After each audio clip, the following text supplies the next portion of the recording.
A los 12 años yo salí de Cuba sin hablar inglés y empecé una jornada en escuelas en los Estados Unidos y en 5 años estaba en la Universidad de Columbia, que es una de las universidades de más prestigio en el país. Y parte de la pregunta mía siempre en la jornada mía de líderes es ¿qué fue lo que estableció las condiciones para que pasara eso? Mucho después, por 12 años, fui maestro de estudiantes bilingües y estudiantes de educación especial, el proyecto inclusivo de que oí anteriormente, en las escuelas de Newark, New Jersey, un distrito con muchos problemas en términos de calidad. El sujeto de un libro, el premio de Price, que se publicó este mismo año, que les pido que lean porque tiene muchas lecciones. Fui educado en otro distrito, Union City, New Jersey, que también fue el sujeto de un libro, Improbable Scholars, por un sociólogo de Stanford, David Kerp, que también tiene muchas lecciones sobre lo que pasa en distritos que tienen muchas diferencias. Y después fui vicecanciller de escuelas en Nueva York, en un proyecto de cambio de escuelas inmenso, más de 1 millón de estudiantes, 1.500 escuelas, antes de ser jefe ejecutivo de las escuelas de Baltimore.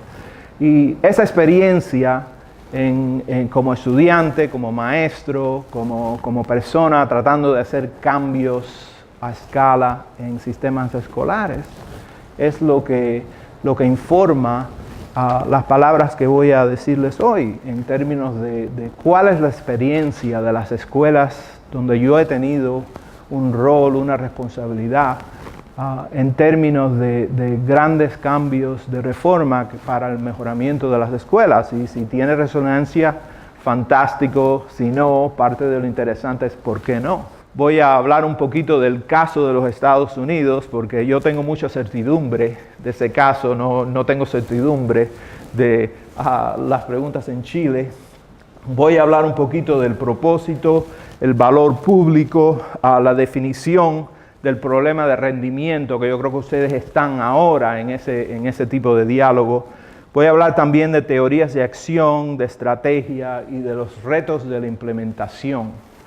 Y voy a también hablar al final, y en esto lo digo con mucha modestia, de lecciones tempranas sobre el mejoramiento del nivel local dentro de un marco de reforma nacional en mi país, que quizás importe en términos del caso chileno. Y parte de lo que quiero decir en términos de la diferencia es que en los Estados Unidos el poder federal es extremadamente débil en comparación al poder estatal. Hay 50 estados, está el Distrito Federal de Washington, está Puerto Rico, donde hay 300,000 estudiantes. En sí, el juego está en los 50 estados y en las localidades comunes, más que en el proyecto nacional. Como norma práctica, los consejos locales, cada distrito local tiene consejos locales, son elegidos por un voto popular. Ellos mantienen la economía de las escuelas al poder político municipal. Así que en los Estados Unidos hay 15,000 distritos escolares. Los distritos escolares, en cierto sentido, son independientes del poder político de cada distrito, aunque siempre hay tremenda ola en contra en diferentes direcciones. Y ese distrito escolar local guía, apoya, monitorea, supervisa las escuelas dentro de un marco de regulaciones que está establecido por el sistema estatal y el consejo local. Así que es un país donde el proyecto nacional de educación está extremadamente fragmentado en términos de lo que pasa dentro del marco local de la educación. Al mismo tiempo, El financiamiento de las escuelas, que como ustedes saben, si están ahora en las escuelas, importa tremendamente, ¿no? ¿Qué tienen? ¿Cuáles son los recursos para hacer lo que quieren hacer? Mezcla recursos federales, recursos estatales y locales, con tremenda variación estatal relacionada al tipo de estudiante y variación local que está relacionada a la clase social y la tasa económica del municipio. Así que aunque la gran mayoría de los estados tienen leyes de financiamiento de escuelas que tratan de nivelar los recursos que van a las escuelas, la realidad de la clase social del distrito local cambia el proyecto local en términos de lo que se puede hacer y lo que no se puede hacer. En los últimos 15 años han habido gran experimentos de autonomía de escuelas y para ser completamente honesto en el término de esta conversación, en Nueva York, nuestro proyecto local fue radical dentro del marco de los Estados Unidos en términos de dar autoridad a las escuelas locales y no mantener la autoridad del centro. Y en Baltimore, eso fue parte de la orientación de la reforma en Baltimore al mismo tiempo. Y se han crecido redes de escuelas, se llaman allá charter, escuelas por contrato, que empiezan a romper los monopolios locales en términos de lo que pasa en la educación pública, con resultados que aún se están debatiendo en términos de que si han sido a buena cosa o si han, en cierto sentido, complicado el problema sin llegar a ninguna solución. La intervención federal en los últimos 15 años trata de elevar el nivel nacional. Empieza desde el punto de vista que qué estamos haciendo en relación a otros países. Japón primero, después Alemania, después China, etcétera, etcétera. Pero también qué está pasando a nivel de ciertos tipos de estudiantes en un país que es extremadamente diverso y donde hay grandes diferencias, no solo a nivel del tipo de estudiante, pero a nivel geográfico. Massachusetts, muy diferente a Mississippi, por ejemplo. Así que el poder federal, que es débil, trata de elevar eso a través de su influencia en términos de repartir los recursos y también a cambio de los recursos impone un sistema de contabilidad en el que le pide a los estados y a los municipios locales una serie de resultados y una transparencia en términos de lo que está pasando con estudiantes de diferentes tipos y con diferentes escuelas, como intercambio por recibir la ayuda federal.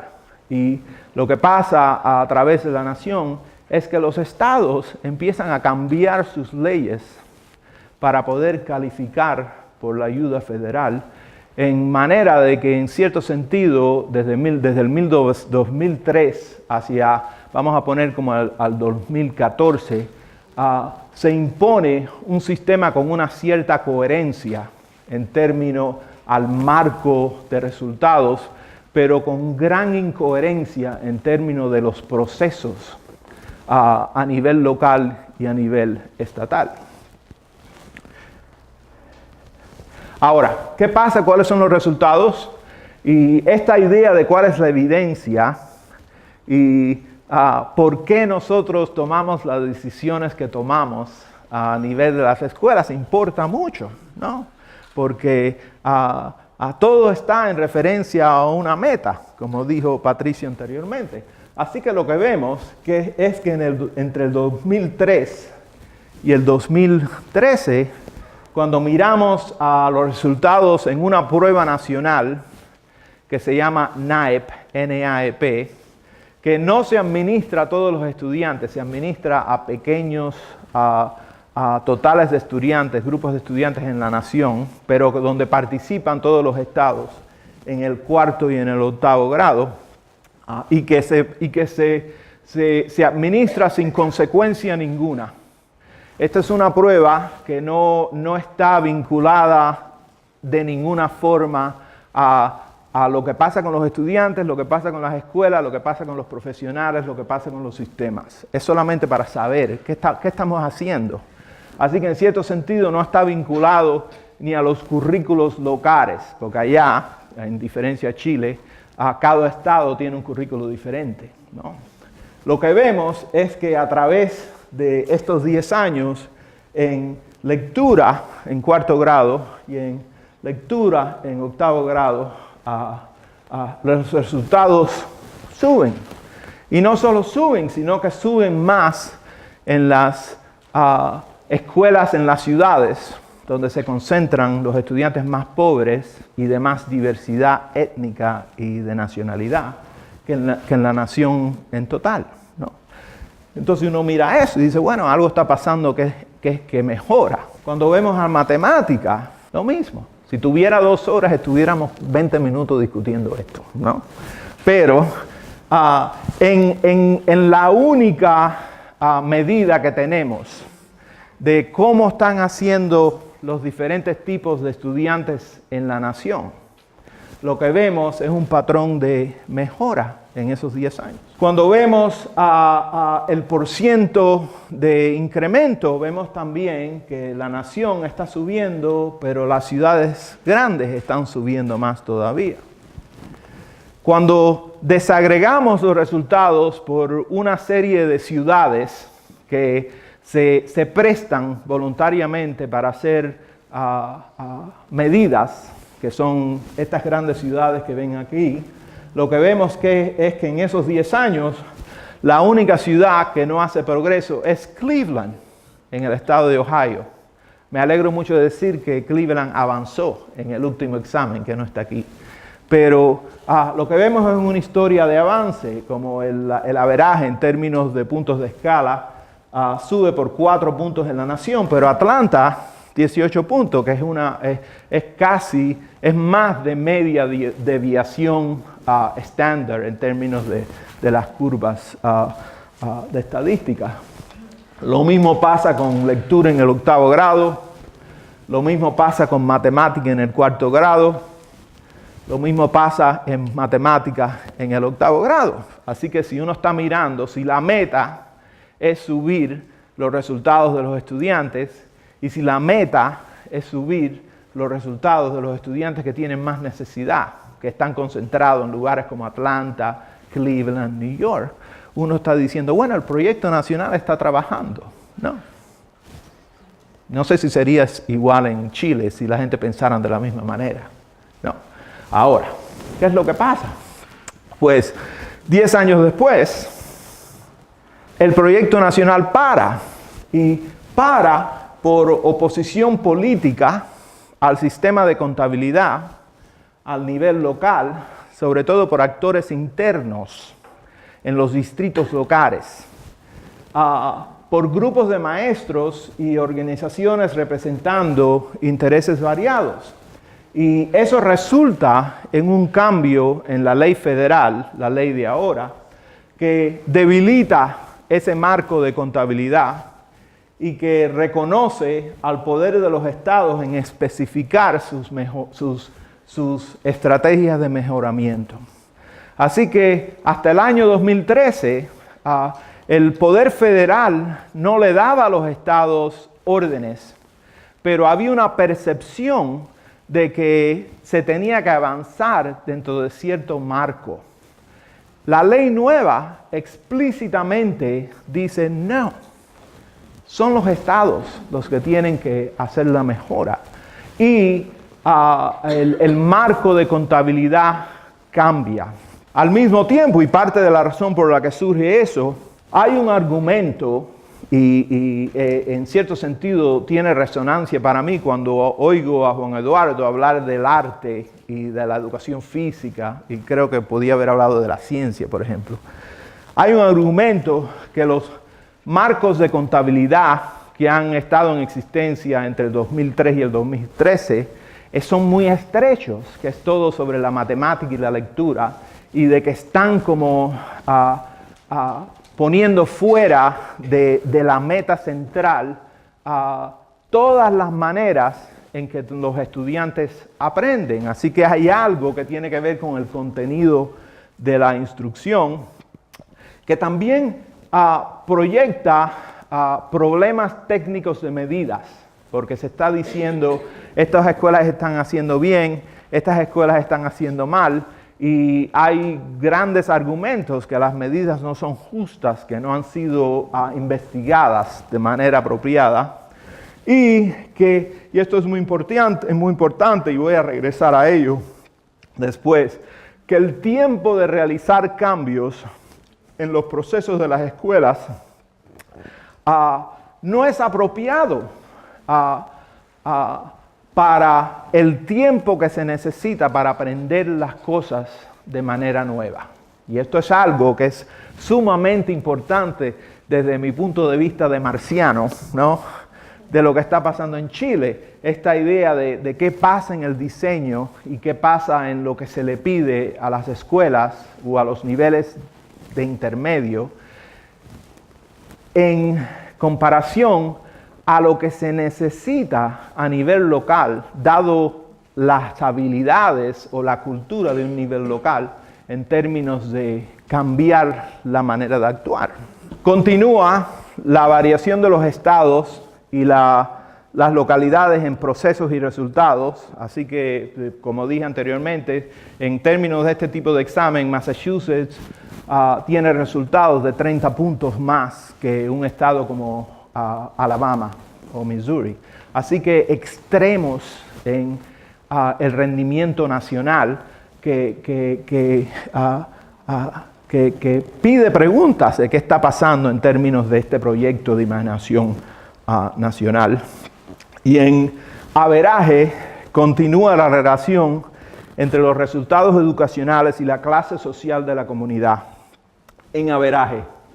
Pero al mismo tiempo, en este marco de mejora sobre 10 años, gran variación en cada punto de esa línea de averaje. Así que sí, es predecible que las comunidades, los estados con más alta clase social o más alta clase económico van a rendir en términos de resultados más que los que tienen menos. Pero dentro de cada punto vemos variación, lo que nos indica que algo está pasando que es diferente en los diferentes lugares, y parte del programa de investigación nuestro y parte del programa de liderazgo nuestro es el saber qué está pasando en esos lugares donde los resultados predicen algo que no está pasando. Como por ejemplo, Union City, New Jersey, donde yo me gradué de escuela superior. Es un distrito 100% niños inmigrantes, igual que yo fui hace 40 años, ¿no? Pero los promedios son altísimos. Mientras que otro lugar que tiene exactamente el mismo perfil, los promedios son bajos. ¿Qué está pasando en Union City? Porque parte de la ética de acción es que lo que pasa una vez desprueba la teoría. Como que si uno piensa que el resultado tiene que ver con la clase del estudiante, si tú enseñas un lugar donde el resultado no es lo que tú predices, entonces tu teoría está equivocada. Porque alguien buscó una solución que tú no tienes, ¿no? Así que, ¿qué está pasando en ese tipo de distrito? Ese es el plan, en cierto sentido, en términos de lo que está pasando en la nación. Y vemos ejemplos de escuelas, vemos ejemplos de sistemas a nivel estatal, Massachusetts, a nivel de redes, KIPP, a nivel de municipios, Union City, Gwinnett County, y tratar de saber qué está pasando en esos lugares que tiene que entonces convertirse en un proyecto nacional. Bueno, de mi parte, yo no soy solamente profesor de práctica en Harvard, soy también el director del proyecto de liderazgo de educación a nivel nacional, que es una colaboración entre las facultades de la Escuela de Educación de Harvard, la Escuela de Negocios de Harvard y también recientemente la Escuela de Política Kennedy en Harvard. Y en el proyecto participan más de 30 distritos locales, incluyendo los distritos de mayor escala, Chicago, Los Ángeles, Filadelfia, etcétera, etcétera, New York en el principio. La unidad de acción para nosotros es el equipo de líderes del distrito. Así que nosotros le decimos al superintendente de escuelas o al jefe de educación estatal, no, ven a tener charla con nosotros. Decimos, ven y trae tu equipo. Equipos de 8 personas vienen anualmente con un problema de rendición local. Nosotros no le decimos, vengan con este problema, sino le decimos, define tu problema y tráelo. Y entonces trabajamos con ellos en talleres donde asisten entre 8 y 12 diferentes equipos, y parte de lo que tratamos de hacer es que no solo cada uno de ellos mejora su problema de rendimiento, pero al mismo tiempo se crea una red de acción, un proyecto de aprendizaje que es público, no es solamente local. Y parte de lo que pedimos es acuerdo en términos de una pregunta fundamental, que es la pregunta de cuál es la meta última o la razón por la función de una capa intermedia de apoyo de escuelas, que hemos definido como una unidad de apoyo o organización o sistema de escuelas, alcanza resultados excelentes en cada escuela y aula y alumno.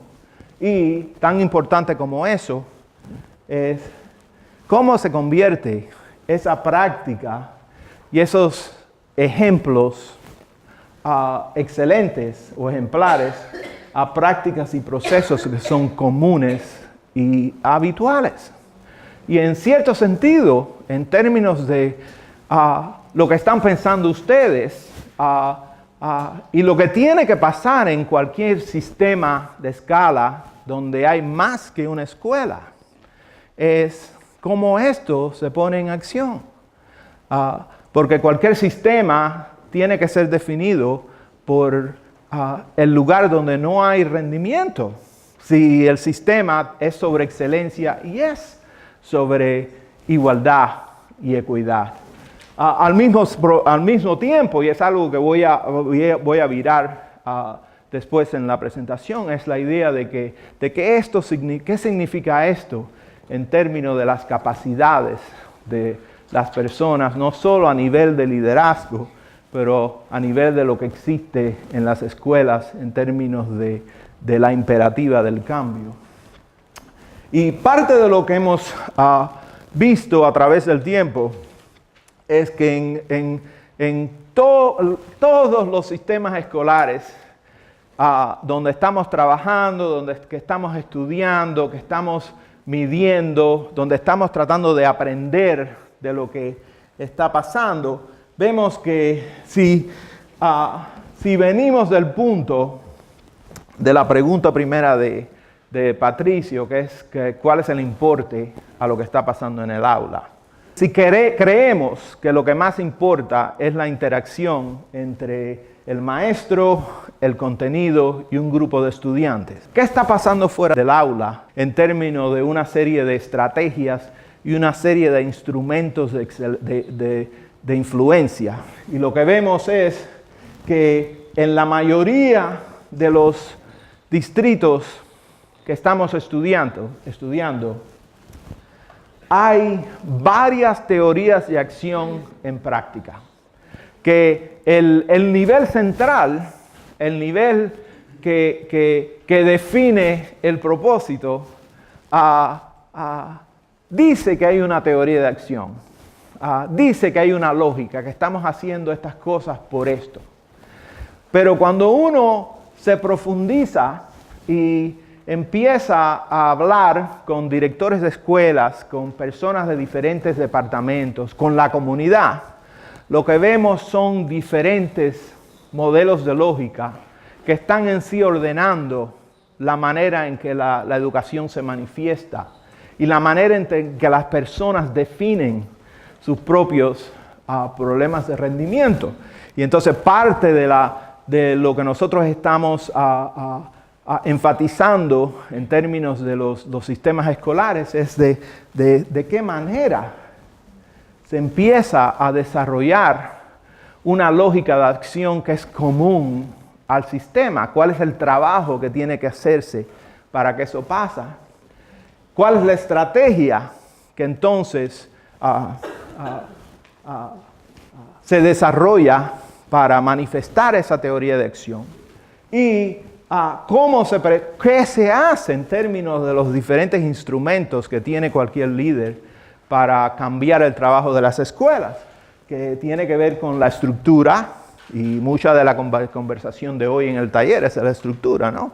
Pero entonces la estructura en relación a qué tipo de sistemas y procesos están alineados o están dentro del mismo marco que esa teoría de acción. ¿Qué pasa con los recursos, el tiempo, el dinero, el personal? ¿Qué pasa con los actores? ¿Qué tiene que hacerse políticamente en términos de esta nueva coherencia, en términos de una estrategia? ¿Y qué pasa a nivel de la cultura, que es instrumento y al mismo tiempo es el campo de batalla en términos de lo que está pasando en estos distritos? Parte de las características que vemos. Y en ese sentido Chile no es diferente a los Estados Unidos, ¿no? Parte de la observación que si uno mueve algo en una parte del núcleo pedagógico, algo tiene que moverse en las otras dos partes, existe exactamente a nivel sistemático. Si uno cambia el sistema, tiene que cambiar los recursos, tiene que pensar en los actores, tiene que pensar en cómo ese cambio de sistema sirve o no sirve la estructura, y tiene que también pensar de cómo una cultura recibe ese cambio en el sistema. Así que esa ética de interacción existe no solamente en el aula, existe a nivel de lo que pasa a nivel del liderazgo. Lo que nosotros estamos viendo en términos de a nivel nacional, con esos 3 distritos que en cierto sentido son mega distritos. New York tiene 1 millón, Chicago tiene 400,000 estudiantes, ¿no? Así que son super sistemas. Es que aunque pueden haber grandes diferencias en el contexto, Miami, que está lleno de latinos, es sumamente diferente que Portland, por ejemplo, ¿no? Generalmente, los instrumentos, medios, objetos de acción que acabo de presentar tienden a ser similares en términos de su relación. Segundo, en la mayoría vemos falta de coherencia entre la definición del problema, pueden haber muchas, pero aún cuando se deciden en una, la teoría de acción, la estrategia y cómo se manifiesta. Tercero, y esto es bien importante dentro de la tarea de hoy para ustedes, ¿no? También vemos que muchas veces los equipos de líderes diseñan estrategias que están bien relacionadas con el problema de rendimiento que ellos han traído, ¿no? Traen un problema de rendimiento, son equipos súper inteligentes, súper dedicados. No hay problema de dedicación, de intereses, etcétera, etcétera. Pero cuando vienen al espacio de la implementación, ese espacio medio, donde tratan de que haya cambios en lo que pasa en las escuelas, lo que pasa en la comunidad, lo que pasa en el sistema, entonces hay un espacio. Y en ese espacio, los entendimientos, la capacidad, la cultura cambia. Hay diferencias entre lo que está pasando a nivel del nivel de líderes y lo que está pasando a nivel de las personas que son los que están con los niños, los que están con la comunidad, los que están con los padres. Y a no ser que ese espacio se cierre, es predecible que el sistema de diseño va a tener el tipo de errores que quizás lo haga mejor cuando los equipos están bien conscientes de esa diferencia. O quizás pone más compleja la habilidad de, como dijo Juan Eduardo antes, de estrechar la falta de confianza con el sistema de liderazgo. Entonces, parte de lo que nosotros estamos enfatizando con los equipos de líderes es que tan importante como el sistema de diseño sobre la estructura, los sistemas, los procesos, es la manera que están pensando en términos de cómo los problemas y la definición del problema y la manera de atacar o de negociar el problema, de qué manera a nivel local, no solo a nivel de liderazgo, esto se hace como un proyecto de la organización. Así que se identifica el problema y después se analiza, se diagnostican las causas, que puede tener gran variedad a nivel de sistema. ¿Qué pasa después cuando se empieza a desarrollar la teoría de acción? ¿Qué pasa cuando se diseña la estrategia? ¿Qué pasa cuando se planifica la implementación? ¿Qué pasa cuando empieza a implementarse la estrategia? ¿Qué pasa cuando se empieza a evaluar la evidencia en términos de lo que está pasando? Y al final, ¿cuál es la capacidad en términos de adaptar y modificar para entonces aprender del error? Que en ausencia de una manera bien explícita y consciente de mirar los ciclos cíclicos de mejoramiento de esta manera, van a haber retos que quizás pueden ser evitados. Ok, entonces en términos del problema de rendimiento, si el problema de rendimiento está equivocado, entonces la solución va a ser un gran problema. Si el problema de rendimiento es el problema de rendimiento adecuado, si la pregunta es la pregunta exacta, la pregunta que vale más, entonces aunque la respuesta está equivocada, ha habido un avance, porque por lo menos saben cuál es el problema. Entonces, parte de lo que es absolutamente necesario que los líderes en cualquier nivel, no solo es a nivel local, sino a nivel central, tienen que estar bien conscientes, es que en cómo vemos un problema hay una visión del mundo, ¿no? Así que, ¿cuál es la visión del mundo en términos de las escuelas? Lo que nosotros vemos en los Estados Unidos es que las personas que están en el campo tienden a ver el mundo de una manera diferente a las personas que están más arriba. La cultura y la historia de la organización influyen en cómo definimos el problema y comprendemos cómo son sus causas. Y el entendimiento, no solo los intereses o simplemente los intereses, porque muchas veces tenemos la tendencia de decir, no está funcionando porque los intereses son diferentes o están en contra porque les hace daño. Parte de lo que vemos es que mucho más importante que los intereses es el entendimiento. Ellos van a dar forma a la solución del problema. Así que cuando hablamos de teoría de acción, y yo creo que para darle lógica y coherencia a cualquier sistema, tiene que haber una manera bien explícita de pensar cuál es la lógica de acción de esta organización. Parte de lo que tiene que tener claridad es esta idea de que si hacemos esto, entonces esto va a ser el resultado. Y eso entonces tiene que organizar todo lo que pasa en la organización. Y desde el punto de vista que no todos están de acuerdo, entonces parte de la tarea del líder es confrontar esa manera esa diversidad en términos de cómo definir el problema. Y la teoría de acción tiene que responder claramente a las causas profundas del problema de rendimiento. Así que en el caso suyo, señorita, yo estuviera haciéndole 5 o 6 preguntas para saber con más profundidad o más matiz exactamente cuál es la causa profunda del problema.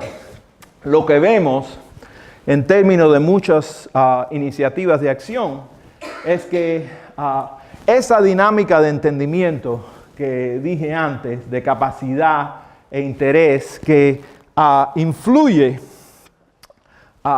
cómo las personas ven el problema de rendimiento, tiene la misma influencia en términos de las soluciones, sobre todo cuando pensamos en el ámbito y cuando pensamos en los actores. Así que parte de las preguntas que nosotros nos preguntamos y le preguntamos a los equipos es: ¿qué acciones concretas creemos reducirán o eliminarán los efectos de uno o más de las causas que hemos identificado? ¿Por qué creemos que estas acciones conducirán a los resultados que deseamos? ¿Qué supuestos estamos haciendo acerca de cómo aprenden los niños? ¿Cómo aprenden los adultos? ¿Cómo funcionan nuestros equipos?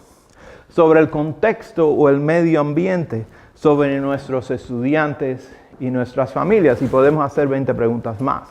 Pero una manera de poner en papel, de poner en la conversación qué está en la mente del equipo y cómo lo que está en esa mente se vincula a la meta y al mismo tiempo se enlaza a esa idea del núcleo pedagógico, porque muchas veces vemos personas que vienen con un problema de rendimiento, una tarea de acción, una estrategia y plantean lo que nosotros decimos es una vara mágica, como si hacemos esto va a pasar en el núcleo pedagógico, y cuando empezamos a profundizar, entonces la conexión se rompe. Así que de qué manera, como una disciplina de liderar, se llega a ese tipo de rigor en el problema. Vemos también esa tensión de que dije anteriormente entre el tiempo para ejecutar y el tiempo para aprender. Que por cierto, los que aquí son directores de escuelas, ustedes hacen exactamente lo mismo con sus maestros, ¿no? Cambian de planes, dicen esto es lo que tiene que pasar y el maestro tiene que cambiar la manera de actuar inmediatamente y quizás tome mucho para que eso pase. Al mismo tiempo, hay grandes debates sobre la naturaleza de la evidencia, ¿no? Estamos viendo a lo que importa. Las diferencias en capacidad se manifiestan más fuertemente en la capacidad de la organización para responder a las demandas significativas del cambio. Así que, por ejemplo, en la década pasada, lo que vimos es que los distritos o los estados donde ya había capacidad de actuar fueron los primeros en adaptarse a la demanda nueva de cómo actuar. Así que, ¿qué existe a nivel local o a nivel geográfico o a nivel de organización en términos de la capacidad? Va a predecir en cierto sentido la capacidad de adaptación si lo que se está pidiendo es algo que es de verdad nuevo y no es simplemente hacer lo mismo, pero hacerlo lucir de una manera diferente. El rol de los equipos de líderes tiene que ser, en ciertas maneras, a mitigar esas diferencias. Balancear la contabilidad por el rendimiento con apoyo y con un marco de guía que tiene que ser bien claro. Y una cosa que yo siempre dije cuando yo estaba a cargo de las escuelas de Baltimore, que es que el rol de mi equipo central en un sistema donde había 200 escuelas y 80,000 niños, era guiar, había que guiar claramente y a tiempo. No se podía cambiar lo que uno decía después que ya las cosas estaban fuera. Dar un apoyo, que permitía a las personas o a las escuelas mejorar con una idea de que cuando después venía la contabilidad, como esto es lo que estamos buscando, ¿qué ha pasado? Que había un efecto de reciprocidad en términos de confianza entre personas sobre la justicia, no solo la justicia en términos de la justicia social, pero justicia en términos de la institución, en términos de la organización. Ok, entonces, ¿qué es lo que estamos viendo que está funcionando? Porque hasta ahora lo que he puesto son los desafíos, ¿no? Los retos. Bueno, ¿qué vemos? ¿No? Porque hay muchos lugares que están mejorando, que son los lugares que nosotros vemos como nuestras estrellas del norte. No sé cuál es la estrella aquí, ¿no? Así que, primero de todo, lo que vemos es un enfoque en una misión que da significado a la lógica de acción. El valor de los estudiantes y las comunidades como una imperativa moral de la organización. Y en cada escuela y en cada organización donde vemos que no importa quiénes son los estudiantes y no importa quiénes son los maestros, quiénes son los profesores, quiénes son los padres, hay un sentido de movimiento. Lo que vemos es una idea bien clara de cuál es nuestra misión y cómo nos enfocamos para rendir esa misión. Al mismo tiempo, en la gran mayoría de esos lugares vemos un acuerdo sobre el contenido y la práctica. Y acuérdense que en los Estados Unidos no hay una autoridad central diciendo este es el contenido. Así que hay extraordinaria variación en términos de lo que las escuelas hacen. Y lo vemos no solo a nivel de la escuela o a nivel de la comunidad, lo vemos a nivel de una misma escuela donde puedo entrar en 20 aulas y ver una manera de actuar que es diferente en cada aula. No sé cómo funciona aquí en ese sentido, ¿no? Así que, porque tienen un currículum central, eso no significa que tienen una definición nacional de lo que es la buena educación, ¿no? En los lugares donde estamos avanzando, donde estamos viendo avances, pueden tener diferentes definiciones entre esos lugares, pero en cada lugar hay un acuerdo. Como que se organizan alrededor no solo de una misión, pero de una idea de que todos estamos de acuerdo que esta es la manera que tenemos que actuar, ¿no? Que tiene un sentido común extraordinario, porque cómo se va a guiar claramente, cómo se va a apoyar claramente, cómo se va a hacer contabilidad claramente, cómo vamos a tener una lógica de acción y estrategia, si todo el mundo está pensando que el bien se define de una manera diferente, ¿no?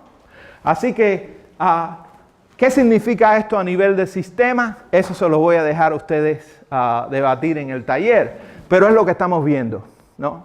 Y no significa que todo el mundo tiene que hacer lo mismo, pero que tiene que haber una definición de lo que es el bien, lo bueno, para que se organice el proyecto de mejoramiento.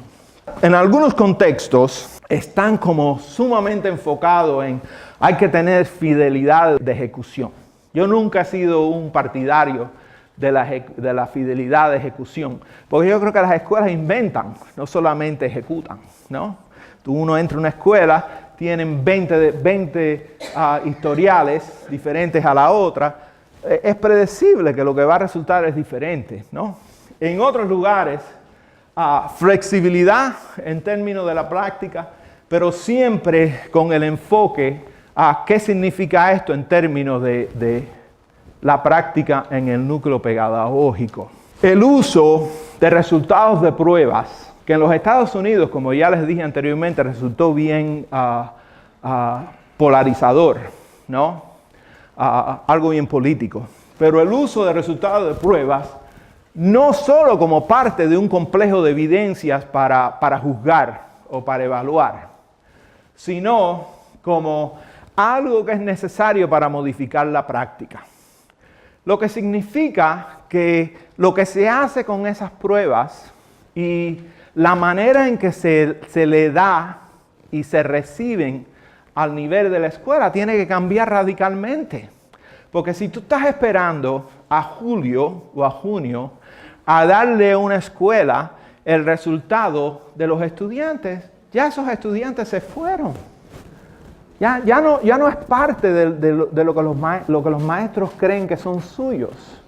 Así que una manera de mirar a la evidencia como algo que es real en tiempo, que es tremendamente diferente a lo que hemos hecho en el pasado, donde le damos tremenda autonomía a los maestros en términos de medir lo que está pasando con los estudiantes durante el año, y al final traemos el martillo y le decimos, no hicieron el trabajo bien. Eso no tiene sentido. En vez de pensar, sobre todo con la técnica nueva, que qué puede hacer un sistema central para dar información que es accionable en el momento. Integración de lo que es guía, lo que es apoyo, contabilidad entre el sistema y la escuela. Los directores de escuela tienen un rol central, aunque lo acepten o no. Y esto es bien importante también. Sistemas dedicados al desarrollo de los actores a largo plazo. Eso tiene que ver en parte con tu pregunta. Que con enorme focalización de recursos en el maestro y el director de escuela, con idea de cómo desarrollamos la capacidad en términos de la práctica. Atención inusual a la cultura de los profesionales, pero dentro de ese enfoque de mejoramiento. Cuando vemos sobre todo a los sistemas nuevos que están creciendo, las escuelas charters, que tienen gran variedad de resultados, así que yo no estoy diciendo que esa es la solución. En las redes donde vemos algo diferente, lo que vemos más es esto, y en parte porque crecen, son bien pequeñas esas escuelas, y crecen un grado a la vez, lo que significa que esos son como experimentos en cómo crear culturas, cuando funcionan. Parte de lo que vemos después, cuando se agrandan, es que su problema de rendimiento es totalmente diferente, ¿no?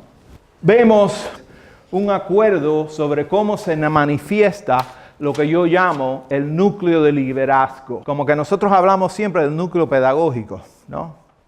Que la mayoría del tiempo pensamos en los maestros y qué está pasando en términos de lo que está pasando en un aula.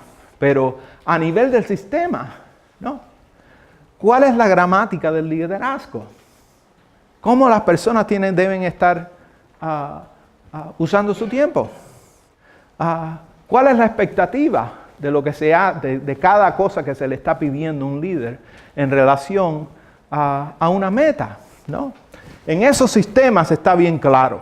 Así que yo sé, por ejemplo, hay una escuela en Boston que se llama Edward Brooke Charter. Yo sé exactamente cuando yo voy a esa escuela qué es lo que está haciendo el director de la escuela, ¿no? El director de la escuela está en un aula para después darle consejo al maestro. Y cuando voy a las otras dos escuelas de esa red bien pequeña, hay tremendo acuerdo que eso está supuesto a hacer lo que está haciendo el líder de esa escuela. ¿Cómo se define aquí? Esa es una pregunta para ustedes. Y procesos que construyen la eficacia de los equipos, que están vinculados por un enfoque compartido al núcleo pedagógico de la responsabilidad mutua. La experiencia nuestra es que pensamos del desarrollo con un actor como la unidad de acción. Pensamos el director de escuela como una persona. Y la realidad es que en las escuelas, por lo general, el maestro es uno en un aula y eso es un problema increíble porque entonces el maestro no sabe lo que está pasando en otras aulas. Pero a nivel de cómo se mejora una institución, la unidad de acción es el equipo. Y en parte, si parte de lo que está pasando en los perfiles es que están creando equipos, van a tener que pensar de una manera completamente diferente es cómo se crean equipos que son efectivos y eficaces. Eso no va a tener que ver con la capacidad técnica de una persona. va a tener que ver con una capacidad que enlaza diferentes roles.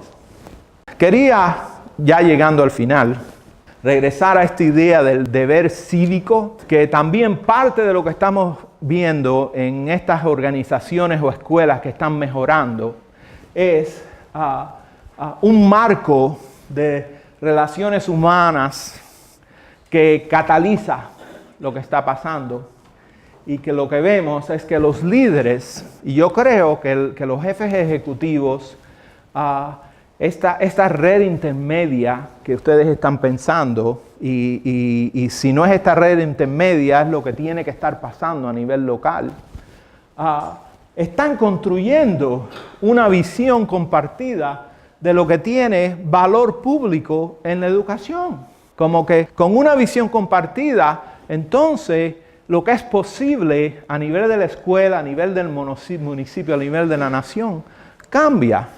Ese sentido del valor público está entrelazado esencialmente con la capacidad operacional de la institución. Si los padres están esperando que a los niños el autobús los recoge a las 7:30 de la mañana y el autobús no llega hasta las 8:15, no importa lo que estamos haciendo en el aula, ¿no? Hay una falta de confianza en la institución y eso se multiplica geométricamente a través de 1500 puntos de evidencia para los padres, para el ámbito político exterior, para los maestros que están constantemente juzgando si la institución es para ellos o es para otra persona, ¿no? O para los directores de escuelas en relación a toda la persona que está fuera de la escuela, porque esas personas ya no están en la lucha desde el punto de vista del director de la escuela. Así que, ¿cuál es la capacidad operacional de la organización y cómo puede crecer? Para entonces aumentar la autoridad que les permite hacer las cosas de manera diferente para que se aumente el valor público. Esa es la misión del líder. Puede ser en la clase en relación a 20 estudiantes. Puede ser en la escuela, puede ser a nivel local, puede ser a nivel nacional. ¿Cómo estamos ampliando el sentido del valor público? ¿De qué manera tenemos la capacidad operacional de hacer lo que estamos diciendo que debe pasar? Y si no, ¿cómo la aumentamos? Últimamente, lo que vemos también, y eso viene a lo que dije anteriormente sobre la evidencia que se opone a la manera de pensar general, desmiente la manera de pensar general. En muchas escuelas en los Estados Unidos lo que tenemos es una dinámica con expectativas bajas hacia los estudiantes y las comunidades, que eso cambia y eso se refiere al valor público en términos de esos estudiantes, ¿no? Lo que vemos en muchas de esas escuelas que están mejorando es que hay eficacia sobre lo que está pasando en el núcleo pedagógico. Y al tener ese sentido de eficacia, entonces cambia la atribución de las causas por el problema de rendimiento. Y el cíclico de mejoramiento entonces se hace accionable en términos de lo que está pasando dentro de una escuela. Claro, con todo tipo de lazos a lo que tiene que pasar en una comunidad, pero cambia la dinámica de cómo se está mirando a lo que tiene que pasar. Ahora voy a cerrar con una serie de pensamientos bien modestos, bien modestos, sobre lo que yo veo en su problema de rendimiento actual acerca de esta cuestión de los perfiles, ¿no? El problema de rendimiento es bien complejo y requiere la misma disciplina y coherencia de acción que he descrito, pero para cada uno de sus componentes. Así que si están pensando en un grupo técnico sobre el núcleo pedagógico, tienen que estar pensando en cómo ese grupo técnico se relaciona al nivel de los directores, al nivel de los maestros, al nivel psicosocial dentro de las escuelas, a lo que está pasando con el contenido, lo que está pasando con los exámenes, etcétera, etcétera. Es todo relacionado. La estructura y los perfiles, en otras palabras, tienen que estar enlazados a una misión, partir de un entendimiento claro de los problemas, tocar intencionalmente y coherentemente todas las dimensiones de la organización. O si no, lo que están creando es una estructura nueva, pero no están creando un cambio en términos de lo que va a pasar. Las relaciones entre y funcionamiento dentro de los equipos, las conexiones, el acuerdo, la suma es clave. Y desde mi manera de pensar en términos de los perfiles, cómo piensan en términos de la suma en vez de en términos del nivel individual. Y el entendimiento del ámbito y sus actores también son claves absolutamente necesarios para definir y ampliar el concepto de misión, etcétera, etcétera. En los perfiles, la capacidad de entender, facilitar o integrar el trabajo de los equipos y los actores son tan importantes como la capacidad técnica. Y por lo general, cuando se empiezan a crear perfiles para diferentes roles, lo que yo he visto en mi carrera es que siempre se empieza con la capacidad técnica. Y yo creo que la capacidad técnica es algo que se tiene que asumir, que suponer, pero que la capacidad esta de integrar, de aumentar, eso es el liderazgo. La capacidad técnica viene de una persona, el liderazgo siempre es social en cómo se manifiesta. Por eso mismo, el marco de acción tiene que ser abierto, no puede ser cerrado dentro de las paredes de la organización, porque la autorización a actuar va a venir más bien de los maestros y los directores y el ámbito externo de la escuela. Dependen de una relación recíproca entre el ámbito externo y los actores internos y dependen también de la capacidad de mejoramiento operacional de las operaciones. Los consejos locales que existen ya, ¿no? Van a ser la arena política en términos de la autoridad, ¿no?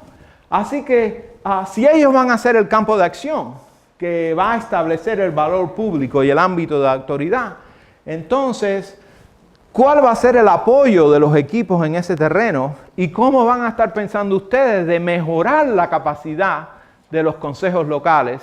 No puede ser algo ajeno a lo que está pasando en términos de la reforma. Los directores de escuelas tienen que ser parte esencial e intelectual en términos de los equipos, porque ellos van a informar, van a definir, van a diseminar, van a establecer normas dentro de sus propios equipos y van a representar la misión dentro del ámbito comunal. No importa lo que se hace a nivel central, el director de la escuela va a ser el lazo a la comunidad. Y los maestros generalmente son los embajadores de cada sistema. Así que si están haciendo una labor de atraer, se va a atraer. Si están rechazando, van a rechazar. Así que cómo se piensa en estos niveles como parte del problema. Y los perfiles necesitan perspectivas múltiples.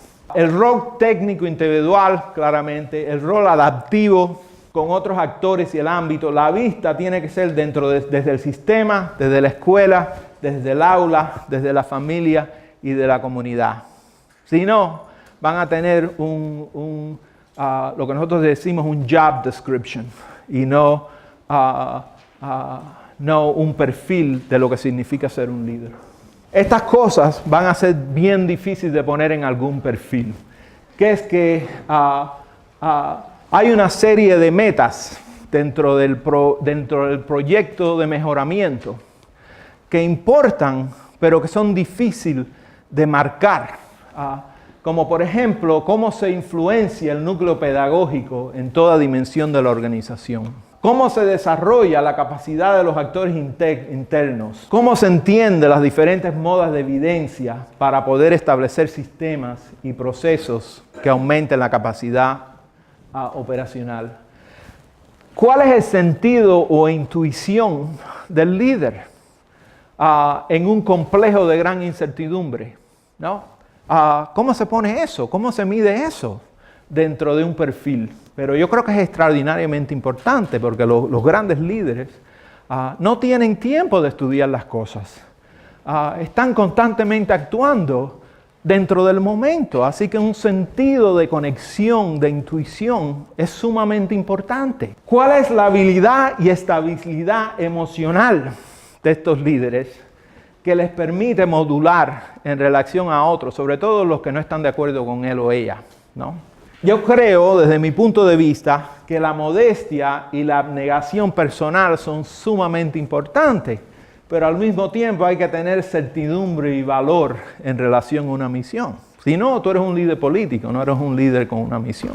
¿Dónde está el entusiasmo? ¿Dónde está la confianza? Y estoy hablando de confianza a nivel de otros, no confianza en estar seguro de sí mismo. ¿Y dónde está la dedicación a la justicia social como un principio fundamental de acción? Dentro de los perfiles o dentro de un plan de desarrollo o dentro de una manera de evaluar las personas que vienen a esos roles, estas cosas tienen que estar claros en estas cosas y cómo van a medir estas cosas. O si no, es predecible que los equipos van a tener una larga historia de tratar de hacer ciertas cosas contra grandes retos y desafíos, y el problema va a ser un problema interno de aprendizaje que va a retardar el progreso. Si piensan en estas dimensiones, yo creo que están un poquito delante de lo que puede pasar.